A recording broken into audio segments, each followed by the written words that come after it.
5 ওয়াক্ত নামাজ কালাম পড়ে এরপরেও জাহান্নামে যাবে যারা, তারা হলো 17 শ্রেণীর লোক। আমরা এক নজরে আবারও বলে দিচ্ছি, হারাম খাদ্য যে গ্রহণ করে, 1, 2 আত্মীয়তার সম্পর্ক ছিন্ন করে যে, নাম্বার 3 প্রতিবেশীকে যে কষ্ট দেয়, নাম্বার 4 মা বাবার অবাধ্য সন্তান, মা বাবার কথা শোনে না সে, নাম্বার 5 উগ্র মেজাজি, তেড়া, গোয়ার, সবাইকে দমায় রাখে, এই টাইপের লোক।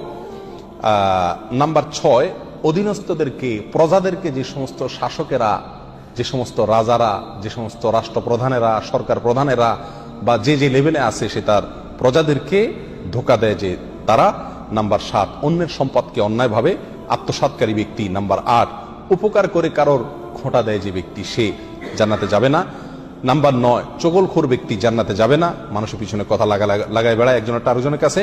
নাম্বার 10 অন্যকে নিজের পিতা হিসাবে, নিজের বাবাকে না বলে, পরিচয় না দিয়ে অন্যকে নিজের বাবা হিসাবে, পিতা হিসাবে পরিচয় দেয় যে ব্যক্তি, সে।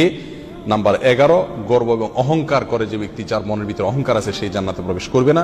নাম্বার 12 রাসূলুল্লাহ সাল্লাল্লাহু আলাইহি সাল্লামকে যে ব্যক্তি ফলো করে না, তার নির্দেশকে মান্য করে না, সেই ব্যক্তি।